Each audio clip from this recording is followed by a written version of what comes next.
The halcyon show का है आज episode number 12। Mental health awareness and normalisation के लिए हम हर बार कोशिश करते हैं कि सारे एस्पेक्ट्स पर बात हो, चाहे वो हो ग्रेटिट्यूड या एंजाइटी या हो न्यूरोबिक्स जैसा फन टॉपिक। अब तक आपने और हमने बहुत सारे एक्सपर्ट्स की बातें सुनी हैं, जैसे politicians, health coach, educators and career experts. आज एंटरटेनमेंट की दुनिया से भी आया है एक खास शख्स। नमस्कार श्रोताओ, रेडियो उड़ान और फ्लाइट ऑफ लाइफ पर मैं आरजे हर्षदा स्वागत करती हूँ आपका एक ब्रांड न्यू शो में, जिसका नाम है द हेल्सियन शो। आज के शो का फॉर्मेट थोड़ा डिफरेंट है क्योंकि शो होने वाला है बहुत ही खास। लास्ट एपिसोड में हमने बात की थी ग्रेटिट्यूड की, and I guess the gratitude thing has worked out. क्यों? रेडियो उड़ान पर पहली बार आज एक बहुत ही खास एंड वेरी एलिगेंट गेस्ट के साथ हम बात करने वाले हैं अबाउट मेंटल हेल्थ। मैं एक्साइटेड हूँ, क्या आप भी एक्साइटेड है सुनने के लिए? आप उनको जानते हैं शरारत इस टीवी सीरीज से। आपने उनको देखा है फना, राजनीति एंड तारारंपम जैसी फिल्म्स में एक बहुत ही आर्टिस्टिक रोल निभाते हुए। Now she is a certified ABT practitioner, she is a certified mental health coach and most lovable crush for the 90s kids. Put your hands together for the most elegant and versatile actor Shruti Seth. Hello Shruti, स्वागत है आपका The Halcyon Show में. Thank you so much for having me. How are you today? I'm very well, thank you. And how was your Monday? Well, I would just say easy breezy, lemon squeezy, as my daughter says it. Okay. So let's start with the interview, and my very first question to you is that you are a very profound persona in the entertainment industry. Okay, so what made These are very big words. I don't think I'm very profound, but all right, thank you. No, but your work is tremendous, and I really appreciate and I really love it. So, what made you inspired, to incline towards a certified mental health coach? Well, it actually started off with wanting to just do a little bit of self-inquiry, and I think one likes to know, and one should like to know parts of themselves. Yes. I think it's important for each one of us to understand why we do the things we do, why we like the stuff we want, why do we want the things that we work so hard for. So I think all of that comes from wanting to do a little bit of critical thinking and asking yourselves very pertinent questions, because I feel they really help you design the life that you would like to have. And what most people tend to forget is that life doesn't just happen to you. You also partake in life. Yes. So a lot of things that you do also engineer the course of events. And of course there are other factors at play, but since we can't control the outside world, at least if you are able to understand yourself better, you may be able to control yourself, which in itself is one of the hardest things to do. Absolutely. But it is one of the most important things to do if you seek to have a fulfilling life. Yes, absolutely. And so I think that was the impetus for me to start studying mental health, was to dive deeper into myself, into my own mind, to understand my patterns, why I do the things I do, why certain things bother me so much, why do they get in the way of my thinking and my performance and my satisfaction as a person. And as I kept, and of course the beautiful thing about the human mind is that it's endless. I can never say I have understood myself entirely. Yes, absolutely.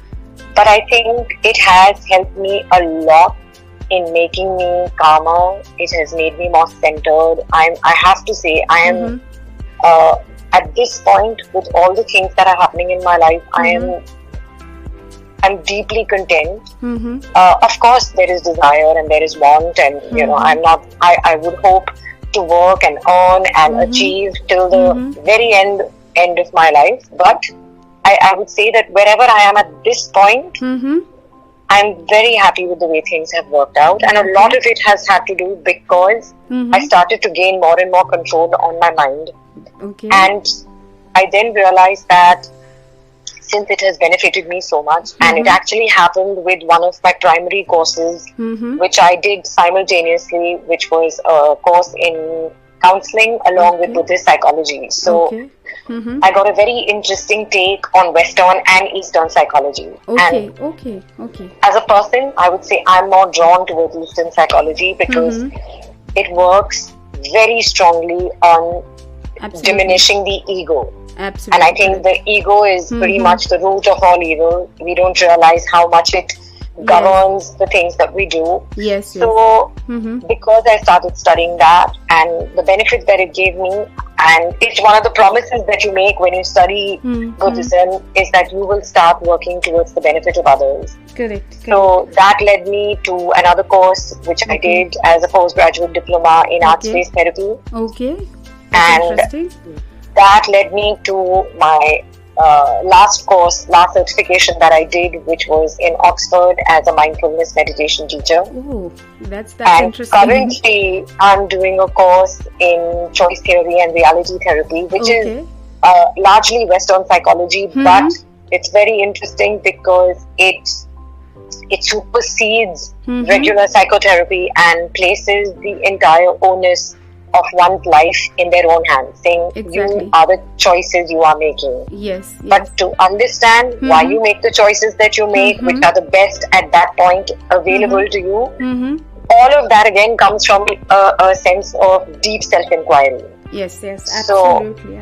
So that is how I have sort of set off on this path, and I don't see an end in sight, and I'm very happy about that. Yes, because once you start knowing these things, it's like full of ocean, and it's more deeper than you ever go. Absolutely. I'm so happy, and right now I'm feeling so glad that listening to this is such a wisdom, and I'm so happy. इतना अच्छा लग रहा है कि a person like you who's a star, and listening all these in-depth things and very normal things, it really feels great.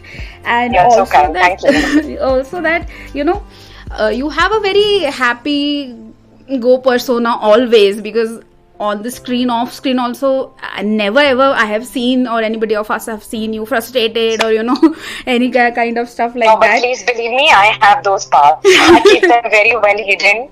But I am just as I would say normal as any other person. But I will say that yes, I have been able to exercise a certain amount of restraint on those parts, and that has happened in the last 4 years. Okay.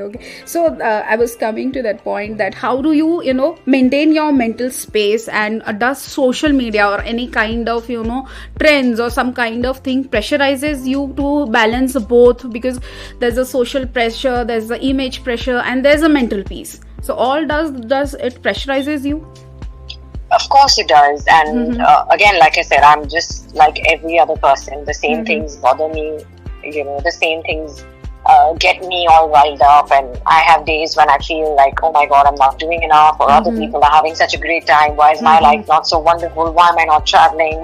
All those things happen to me just as much. But I think my mindfulness meditation practice has really helped me, because anytime that my mind flies off with a post that I watch or a reel that I've just seen, and instantly, it's the nature of the mind, it just takes you away into very negative spaces, very sadly.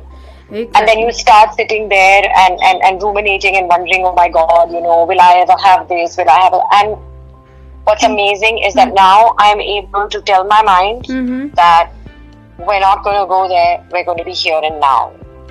Correct. I think just saying that has really helped me value the things I have in the moment, because when you realize that how transient things are, and all of us are going to end up losing all the people that we love and all the people who love us, and no situation is permanent. You realize that if you don't cherish and savor moments right now, you may not get another chance to enjoy it. Correct, absolutely. So that really keeps me here and now, and I manage to immediately quell that anxiety, which is the nature of social media. That's what it does to everybody. Exactly. What has really helped me though is that because I search for certain things which I'm looking at as means to enrich my mind, the algorithm has understood this is what she likes to see, let's show her more of this. So thankfully, all of that is very reassuring, it's very motivating, it's very peace-giving. So now, weirdly enough, Instagram essentially doesn't bother me so much because my feed is just full of such wonderful wisdom that I can spend hours on it and just keep on and on scrolling and learning and understanding more about that, as opposed to mindlessly looking at people holidaying or fashion show happening somewhere, all of which is necessary, and it's serving somebody somewhere. But I have stopped doing things that don't serve me.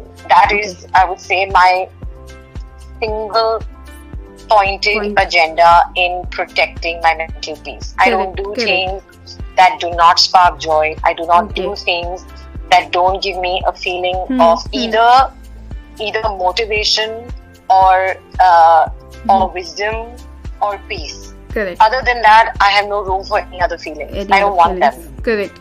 So, जैसे कि आप अभी you are saying कि you have maintained that agenda, that agenda, but also the thing is कि कैसे पता चले कि that this is now affecting my mental health and I should stop, because there are times that you get carried away and you are just not known that any of the signs or small signs are creating anxiety, or whether it is creating or not also, but we end up saying I have anxiety. We use big words like we were discussing, like depression and all.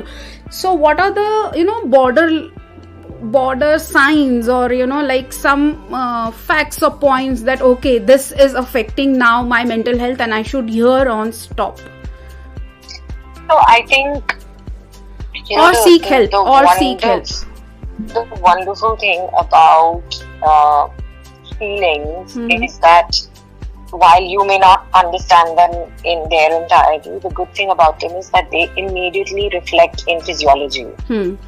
So, when you're getting anxious, you'll start feeling a tightness in your stomach, you'll start feeling your heart rate going up, you'll probably start feeling your palms are sweaty, and you're not being able to focus on a task. Those are your indicators. So, I think the moment, you are, again, the reason why I keep going back to self-inquiry is that number one, all of us have to establish a baseline behavior. What is my baseline as a person? When everything is taken away from me, what is my state of mind at that point? That's my baseline. That's the now, baseline. Anything that makes that fluctuate in a good way or a bad way or any way at all is then getting in the way of your baseline, right? So now, of course, good feelings are always welcome. Correct. But the afflictive emotions, as we call them, when they start making the baseline fluctuate, you're having some sort of mental health issue. Correct. So listeners, and so number one, like I said, first thing, learn how to sit alone. Sit by yourself. Sit by yourself every day for 1 minute, for 5 minutes, for 10 minutes, for 30 minutes. And when I say sit, I mean just sit. You cannot read a book. You cannot listen to music. You can definitely not be on your phone. You can do nothing that distracts you from sitting. Yeah, it's just sort sit. of mini meditation. Just sit. It is meditation. It's what you're doing. You're just focusing. Just sit and just focus on your breath going in and out. That's all. And then when the thoughts come, which they will, notice them, but don't run away with them. Okay. Okay. Start understanding what thoughts occupy my mind the most. Right? Exactly. Only when you'll identify what is the thought that is constantly occupying me, it's your body giving you a signal that do something about this thought. Why is it reoccurring over and over again? What is lacking? Yes. Why am I constantly being troubled by this trail of thought? Absolutely. And when that happens, and only when you learn how to just sit and you are able to control your body from doing things that you do on autopilot, कि भाई आप चल रहे हैं तो आप phone पे हैं या आप म्यूजिक सुन रहे हैं, because अपने आप बैठना किसी को आता ही नहीं है. Exactly. Because a lot of us have something called a productivity void. Correct. Because we want something doing every time. We are like, एक second में ये हुआ, वो हुआ, 10 seconds में ये चाहिए, वो चाहिए. It's continuous process. We are not giving. No, and the other problem is that we always feel we must be doing something. But you also have to just be. Being is also something, right? You're a human being. You're not a human doing at all times. You don't have to always do something. Just be. Just sit and look at a garden, or look at the ocean, or look at the clouds. Correct. Just be. Just observe things. Just observe things. Yeah, experience where you are and experience the nature of your being in this environment. That's a very good point, and I'll note it down. And listeners, if you are attentively listening today, please do take notes of it. I have seen a lot of stuff, on your feed about you have taken small workshop and camps for children also. Yes. So there's a lot of pressure today for parents to nurture their young ones, because both of the parents are working. There's hardly any time left to give the young ones. So what is your words to them? I'll not say advice, because we discussed this, that advice is something not to be given, but what are your words to them?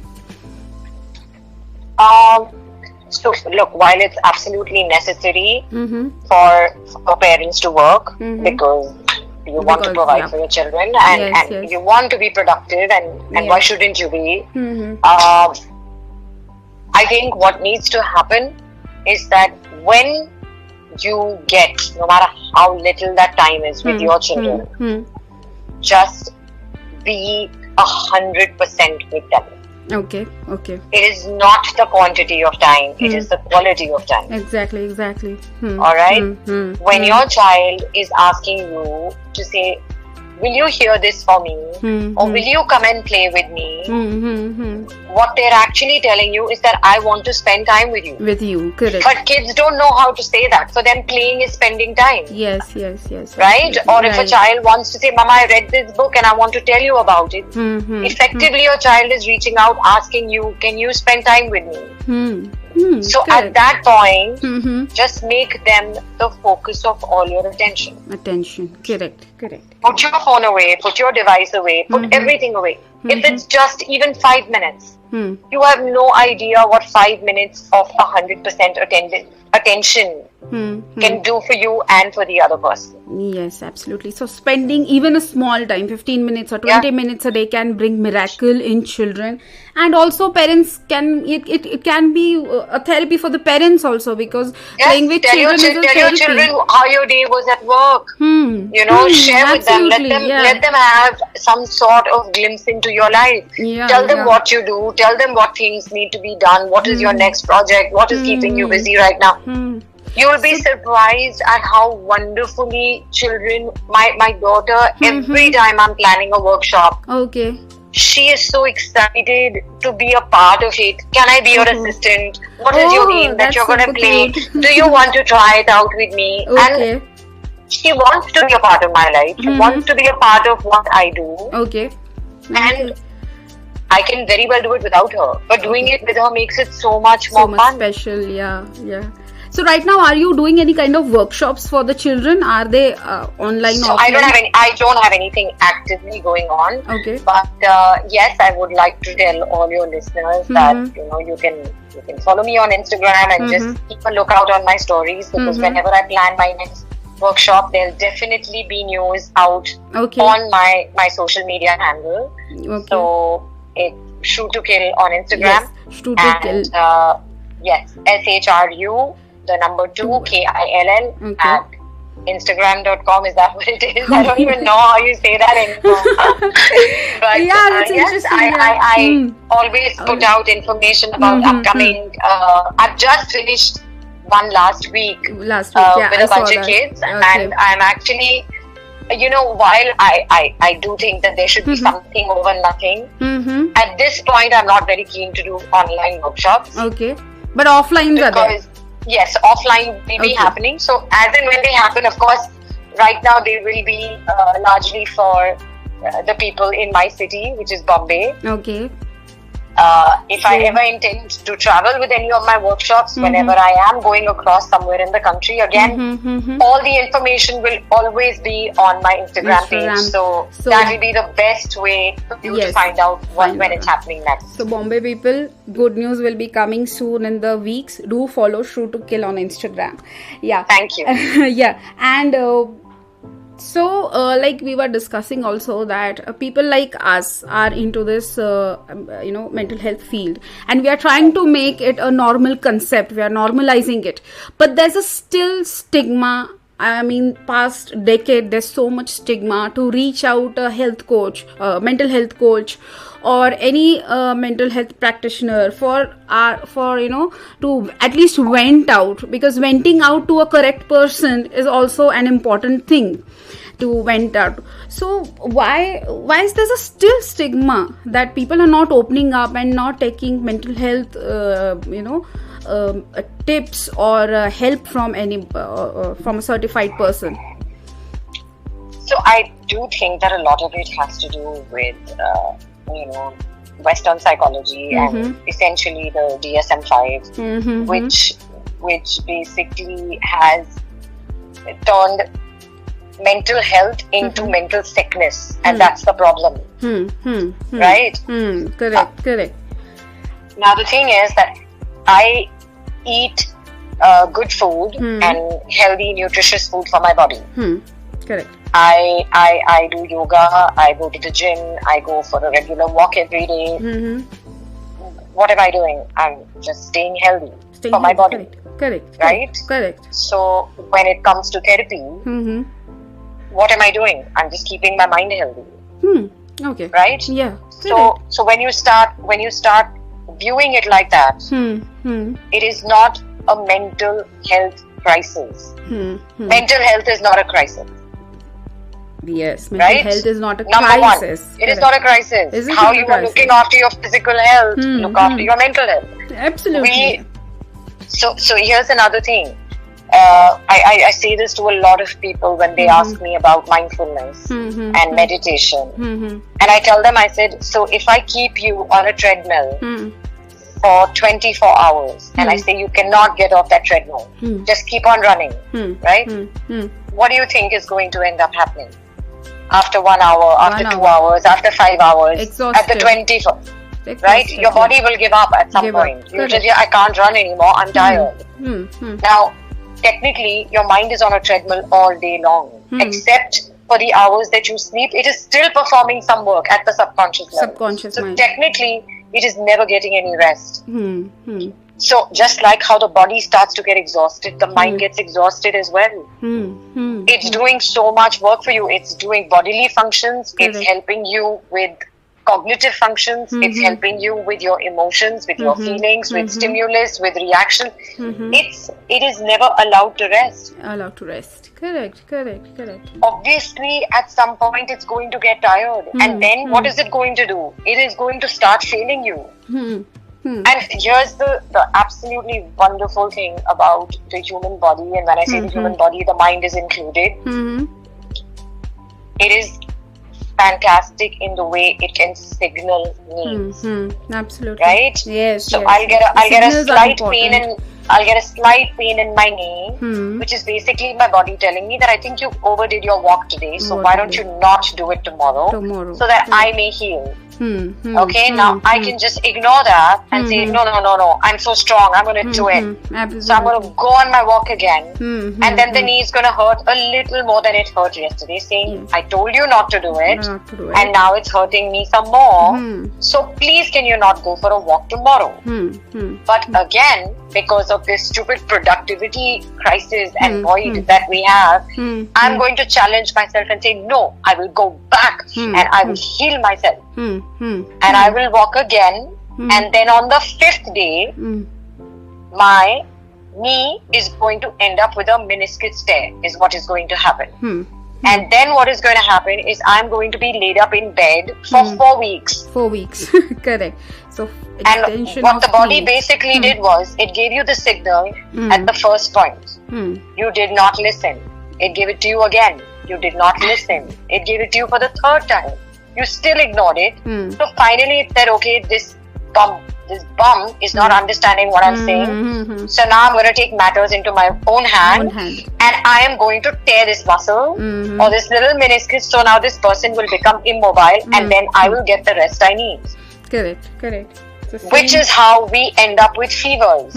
A fever is the body saying, I'm going to lay you up so you stop tiring me out. I'm exhausted, just give me rest. But you will not listen, and then the fever will come on and then you'll be forced to rest. So the same thing happens with the mind. When you don't give it time and you keep on, at one point you are going to hit something called mental fatigue, where you will not be able to function no matter how hard you try.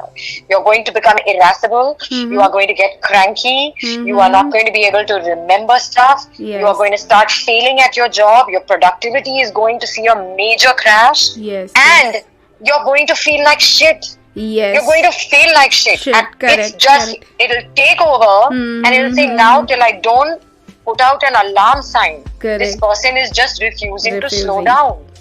Correct. Also, so that is what we need to do. Yes, and also it's not like it's not a hobby that today you are doing and then day after tomorrow you will be doing. It has to be practiced daily. It has to be done daily, so that there's a routine also.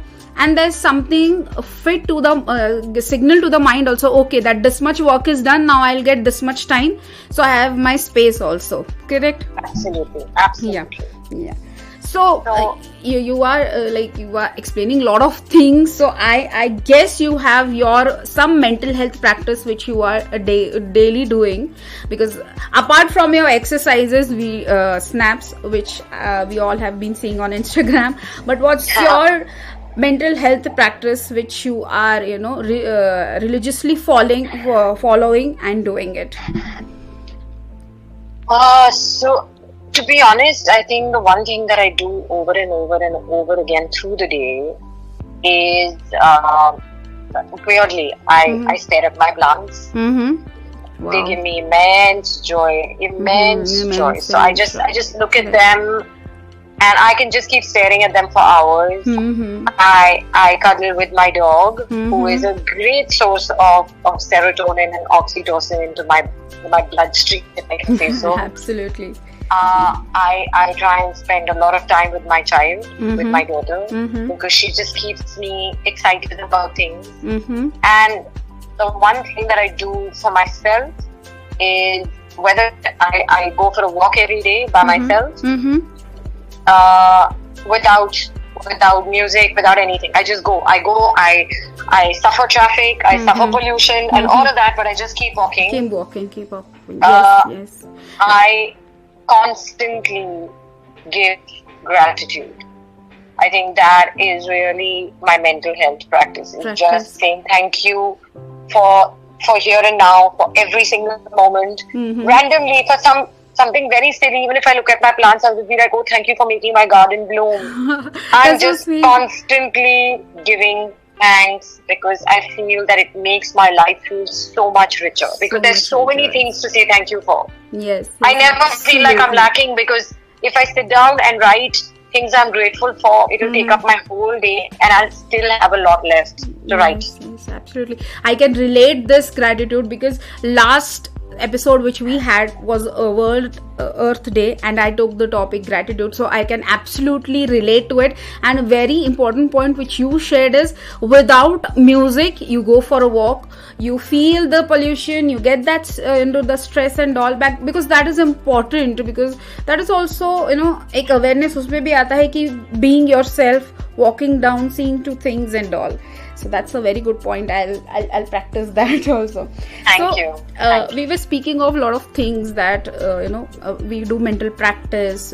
We have mental fatigue.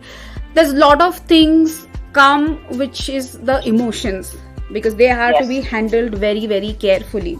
And since you are a certified emotional intelligence coach, what's the most important emotion which has to be taken care of? The very first emotion that this has to be taken care of, because इसके बिना तो पूरा मतलब गड़बड़ी होना है. So here's the first lesson that you learn during emotional intelligence, which is all emotions are necessary. Okay. All emotions are necessary. Each and every one of them, they serve a purpose. Okay. You cannot do without anyone. If I take any emotion away from you, you will not be able to function. Okay. Even the afflictive ones, even the ones that we look at with a negative sort of lens, which would be maybe fear and anger and call it anxiety. Each and every one of them is important, given the role that they're playing in your life. So it's very simple. If I told you to go and stand on your terrace and look down, right? And I'll say jump. Would you jump? No, certainly no. Why wouldn't you jump? Because there's fear. Fear is there. So fear is helping you, right? Yes. It's keeping you calm. It's keeping you scared, so you don't do something stupid as jump off a terrace because someone told you to do it. Correct. Okay. Right? Okay. Thing like, okay, I'm going to take a slightly different tune here, but say for example the feminist movement. How did women start to vote? Because some women got very pissed off. They got very angry and then they did something about it. So anger is a good thing. Now the important thing to understand, and I'm speaking only from myself, from my perspective as a human being and not as an emotional intelligence coach right now. Okay. For me, I think the most important feeling that I make sort of my spotlight or my guiding light is love. Everything has to eventually amount to love. Otherwise, there's no point doing it.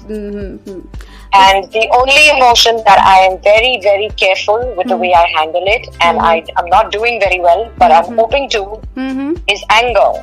So anger is great if it's serving a purpose. Okay. And here's the thing. So let me just quickly go back and say emotions are different from behavior. Okay. So I can be angry and it can be telling me something is not right with the world, or something is not right with the situation, so I'm getting angry about it because I'm sensing injustice and I feel, oh, this is unfair. Now whether it's to me or to another person or to the world at large, I feel something is unfair and I'm angry about it, and then that anger is going to make me do something about that unfairness. Right? Okay. Correct. But my behavior with my feeling. So I can be angry, but I'm not allowed to go set the world on fire. Correct. So your emotions cannot be blamed for your behavior. Correct. So because they both are the different things, and also how do you react when your emotions are about to come out? How do you react with your physical, with the physical body? That can be also taken as behavior. I can be absolutely furious and be talking to you the way I'm talking right now. I don't have to scream. I don't have to slap you. I don't have to break things. I don't have to burn things. Correct. I can be very angry and still have the conversation exactly at this tone. Yes. So my behavior is different from my feeling. My feeling is telling me, my body and my mind is telling me, it's giving me a signal towards something. right? Right. So they are all of them across the board are necessary. All of them, they're very important, and we need to have all of them. But regulating them is up to you. How do you regulate your feelings? Even someone who's full of love, okay, I can be full of love. Am I allowed to go and randomly hug people on the street? No, I cannot be crossing personal boundaries. Yes. But it's love. How can people be angry with love? No. My feelings are my problem. They should not get in the way of my behavior. So that is a very important thing to remember. Absolutely. And this is related to mindfulness. Mindfulness will teach you how to, control the behavior or control your emotions, especially the negative emotions which can vent out in a very different way. Also, I'll go towards a little technical aspect of this mental health and all study and psychology, which is the difference. What is your opinion or what is your choice about the external aspect of mind versus self-discovery? Because since you have studied a lot of psychology related to the self-discovery, so what's your take on this? Because a lot of psychology students are also listening to us, so maybe they can get concept clear by that. Here's the thing, right? I don't know if there is any. Given the fact that I'm currently studying reality therapy, the first thing they tell you is that there is no external control psychology to begin with. Psychology is all inside, right? It's inside your mind. Okay. And the point is that because of the course that I'm doing right now, I'm also learning something new. Okay. Which keeps telling you that it's up to you what kind of person you want to be. So I can put everything on external control psychology and say, but he made me angry, but she made me sad, right? But that didn't happen for me, and that didn't work out for me. You're constantly putting the onus on someone else. Whereas there can be, let's say, there's two types of people, right? So my mother will shout at me. And a stranger will shout at me. Correct? Correct. There is a very big chance that my reaction to both of them is going to be very different. Absolutely. Correct? So Correct. In that case, how is external psychology at play? Because both are shouting, but why am I reacting to them differently? And that is because it's actually all internal control. Because I can yell back at my mother. If I yell back at a stranger, or vice versa, maybe I can yell at a stranger and not yell back at my mother. Whatever be the case, the point is I am making a choice. Correct. I am choosing to react in a certain way, and that goes across the board for everything. Every day, correct. So it's simple stuff. Why is it that two people will see the same sunset and react totally differently? One person may sit there feeling despondent, saying, "Oh my God, another day of my life gone, and I didn't do anything." And the other person staring at the sunset can say, "Oh my God, I'm so thankful. I've had such a wonderful day, and the sun has set so beautifully on that." Yeah. It's the same sunset. So when it comes to self-inquiry, I feel what it really is doing is it's just, and that is really for me. As my journey with mental health has been, I feel all of it eventually ends up with self-inquiry. If you don't know, they keep saying, know thyself. You need to know yourself. If you don't know why you behave the way you do, why you want the things that you want. Correct. Till you don't get those answers, you're going to keep on running in a race that you don't know why you're running. You're just in it, and it's stressful because you're running, so it's exhausting. But you don't even know what your goal is. Everyone's running, तो मैं भी भाग लेती हूँ. पर कहाँ जा रहे हो भाई? सब कहाँ भाग रहे हैं? नहीं पता. और सब भाग रहे तो मैं भी भाग रही हूँ. और बड़े बड़े एडवर्टाइजमेंट्स पे आए कि अगर हम सब भागेंगे तो हम सब खुश हो जाएंगे, हम खुश हो जाएंगे, और विदाउट नोइंग कैपेबिलिटीज उतना हमारा स्ट्रेंथ है भी कि नहीं, we are capable of doing that not. No, I am saying वो तो दूसरी बात है, पर आप भाग क्यों रहे हो भाई? स्ट्रेंथ तो आ जाएगा। Here's the thing. If I want to do something, right, I will find means to do it. Correct. But I should know why do I want to do it. Why to do it? The purpose is important, right? So you have to know your motivation. Why do I want? Okay, everybody wants to go to Maldives. क्यों जाना है आपको Maldives? नहीं, वो Instagram पे सबके बीच है, पर आपको पानी अच्छा लगता है? नहीं, मेरे को तो तैरना भी नहीं आता, तो फिर आप Maldives जाके क्या करोगे? Correct, absolutely, right? क्या करना है? Correct. But because and here's the thing, Maldives is calling people there to promote itself. Correct. That's their job. Absolutely. They are advertising. But do you want to go to Maldives? आपका मन है? Do you like water? No, I actually like the mountains. So then why are you going to Maldives? Absolutely. Go to the mountains. Absolutely. That's right? Yes. Yeah. So the thing is that till we don't keep asking ourselves, why am I the way I am? Why do I do the things that I do? Why do I want the things that I want? You are going to be in a mindless and in a very unfulfilled life. Correct. You will never feel a sense of fulfillment because you are filling goals that are not yours. Yes, absolutely true. These all words, मुझे तो एकदम wavelength ऐसा पूरा match हो गया है, and I am so glad that I am actually feeling that I am sitting in my therapy classes, and there's a talk between two of good people who are practitioners and having a discussions. So as you were telling, you know बहुत सारे अपने tips बताए, बहुत सारी चीज़ें बताए करने के लिए. एक्चुअली ये हमारा सेगमेंट नंबर 3 रहता है, बट आई गेस कि you will help us a lot with this. What are your book recommendations for mental health right now, or what book you are reading right now for your mental health things, apart from your obviously study books? I will recommend just one book which I have read and absolutely love, and it is called When Things Fall Apart. Okay. I highly recommend it to people. Okay. And I have read another absolutely stunning book called The School of Life. Okay. So When Things Fall Apart is written by a Buddhist monk called Pema Chodron. Pemachotron is how you spell her name. And the Book of Life, The School of Life, is written by one of my favorite authors, who I think is one of the greatest philosophers of our time. His name is Alain de Botton. And in fact, he runs an Instagram page as well called The School of Life.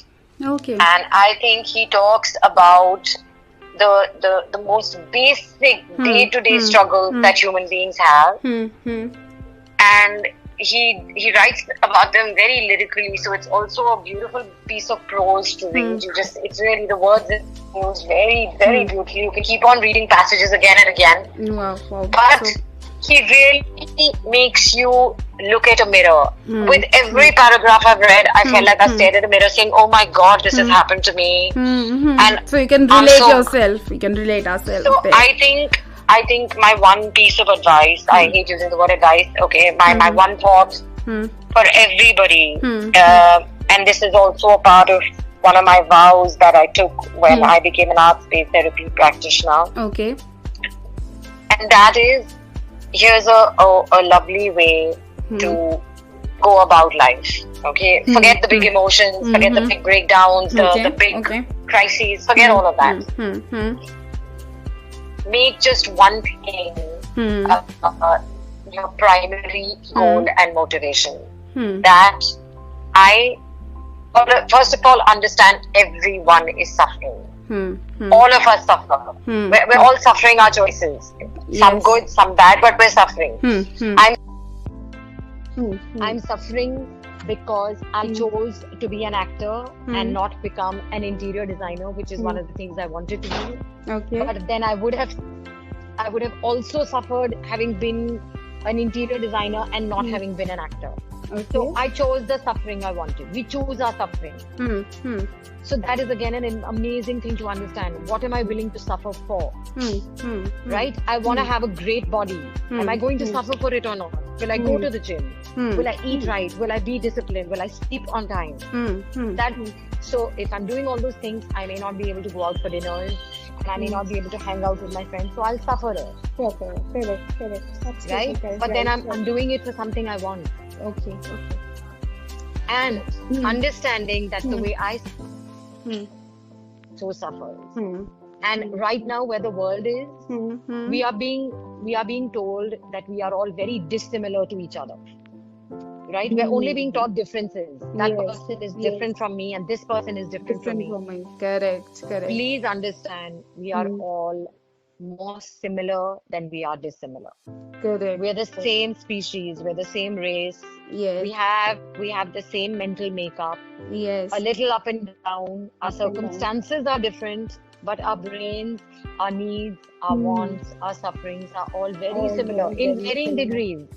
Someone may be wanting 50,000 crores with the same kind of desire as somebody wants 50 rupees. The desire is the same. The pain for it is the same. Correct. So the amount is different, but the want for it is the same. So we are more similar than we are dissimilar. Okay, and correct. If there is one thing you can do every single day of your life, try and reduce your suffering, and in the same way, try and reduce someone else's suffering. And if you are unable to reduce someone's suffering, at least don't add to that suffering. Absolutely. So it is said that at least you cannot speak bad, at least you cannot speak good for someone. Please don't speak anything. Please don't speak anything also. Okay. Absolutely. So let's take a turn towards the entertainment field which you are from, because since Radio Udaan works diligently for the disability sector and rights of disabled people. So what's your opinion about the inclusivity? Because there's since there's a movie also being released right now, I think in coming days, it's about visually challenged entrepreneur Shrikant Bolla. So what's your take on that? Or how can this inclusiveness be, make aware or being initiated or being pushed, can be pushed in the entertainment sector? So, see, I of course, I think there should be room for everybody. But the one thing that tends to get a little disregarded when content is considered, especially films or television. Now, here's the thing. I may want to write stories about inclusivity, which is great, right? So I don't want to just write about rich, affluent people. I want to write about poor people. I want to write about uneducated people. I want to write about people who have different ambition from the usual or whatever, right? So let's try and include all of society in our story. Now, that's a great way to be inclusive. Let's tell everyone's story. But the debate happens is that when I am writing a story about a visually impaired person, do I have to bring a visually impaired person to play that part? I don't know. I don't know if it's necessary. It would be perfect. It would be great. But number one, will that visually impaired person be able to act? Because acting in itself is a skill. Correct. So a lot of lines get blurred when we start talking. So what ends up happening, I'm sorry about that. What ends up happening is that when we talk of inclusivity, the people tend to get a little militant about it and then start saying, अच्छा, अगर visually impaired person का role है, तो उसके लिए आप visually impaired person को नहीं ले सकते थे. पर भैया उसको acting नहीं आती ना. Standing on a set with a unit of 200 people staring at you with a camera pointed in your face is scary for an actor. Yes. Now imagine putting someone who is not an actor in that part and saying, अब आप करके दिखाओ. You are going to cause that person unnecessary misery. Why would you do that? Correct. So while we need to establish what is inclusivity when it comes to film and television and general content, that yes, by all means, let's tell all kinds of stories, about all kinds of people, about every single dimension of society. Absolutely, absolutely. So that is the absolute extent that it's inclusivity should play a part in content creation. Having said that, if there is somebody who has a certain condition, for example, if for example there is a story that we are writing about a person who is LGBTQI, okay? अब हम उनके बारे में कहानी बना रहे हैं. If there is an actor who is also LGBTQI, cast them. Great. It'll be a wonderful marriage. Correct. Provided they would want to be that voice. A lot of people may not want to be that voice. In which case, then an actor who is heterosexual will have to play the part of being someone from LGBTQI. But then now that cannot come under fire. So we have to be very careful when we speak of inclusivity. Having said that, as a woman, you must have seen how much noise there is in the business about more feminine stories, more female, more female directors, more female crew people. So I'm all for it. But everything that is being done has to be done with a certain level of mindfulness. We cannot go militant. Correct. So I do understand that depth and that degree. I do understand about that, and inclusivity doesn't mean to pushing someone deliberately doing just to promote something, but we need to see that a person is fit for it or not. That's absolutely Absolutely. And let's not forget one more thing. At the end of the day, movies are a business. Okay, so somebody is putting money there, hoping for it to generate money back. So while all our intentions are noble, and of course I would like to include as many people into the fray and tell more stories about the film also has to make money. People have to go watch it. Absolutely. If you realize that there is no audience for the kind of film I want to make, then I cannot be angry. Then I have to accept the audience's verdict and say, okay, nobody wants to hear this story, so now I'm not going to make it. Or I'm going to make it more economically. That is another thing that constantly comes under fire. कि अच्छा आप ऐसी बेतुकी पिक्चरों के लिए इतने पैसे खर्च कर देते हैं, इतनी अच्छी नोबल पिक्चर के लिए बजट क्यों नहीं मिल रहे? अरे बजट नहीं मिल रहे क्योंकि कोई पिक्चर देखने नहीं जाता भाई. And here's the thing. One realizes and understands why that happens, right? If I'm living a certain kind of life, I'm already living it. I don't want to also watch it. I'm like, यार मुझे कुछ खुशी वाला दिखाओ ना, कुछ अलग दिखाओ. मुझे अपनी जिंदगी थोड़ी ना देखनी. So there's so many factors at play that come about, and those need to be addressed. And I know that there are a lot of people out there who are putting their strengths behind very, very important subjects. And they're putting their careers on the line. They're taking big risks with their established profile, saying, no, I want to tell this story. But if the audience rejects it, then even the strongest person with the most noble intentions has to say, okay, I tried, and that is the best I could do. Yes, absolutely. Because audience, जैसे it is said in Hindi that audience हमारा माँ बाप है. But today, my audience are they feel so gratitude. I am feeling so gratitude about this, that you have taken out your so important time given to Radio Udaan, have come on my show, the Halcyon Show, and my listeners are all going to be happy.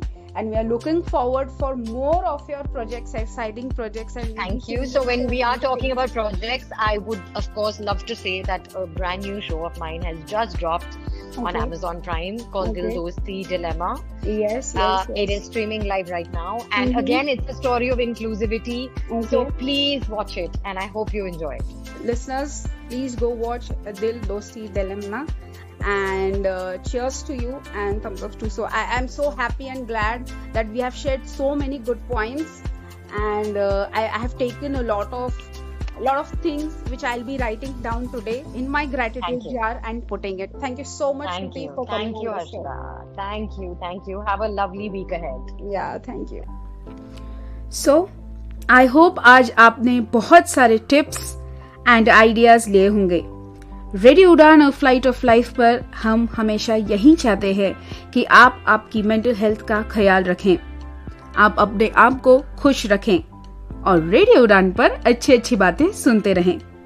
अगर आप भी चाहते हैं किसी खास guest को लाना तो जरूर शेयर करें मेरे साथ यानी आरजे हर्षदा के साथ। लेकिन कहाँ? कॉल करें आज ही 9463668196 पर। आप मुझे ईमेल भी कर सकते हैं radioudan@gmail.com पर। रेडियो उड़ान is available on all social media platforms like Instagram, Twitter, Facebook, YouTube. अगर आप मुझे YouTube पर रिपीट सुन रहे हैं तो नीचे कमेंट्स में बताएं आपको आज का प्रोग्राम कैसा लगा और आपके व्यूज और कमेंट्स का मुझे इंतजार रहेगा। I'll end the show by saying a big thank you to all my listeners and my radio team and staying with me for all these episodes. This is RJ Harshada waving you off with warmth from your happy place. See you next Monday sharp 9 p.m. Till then, keep listening, keep enjoying only on Radio Udan, a flight of life.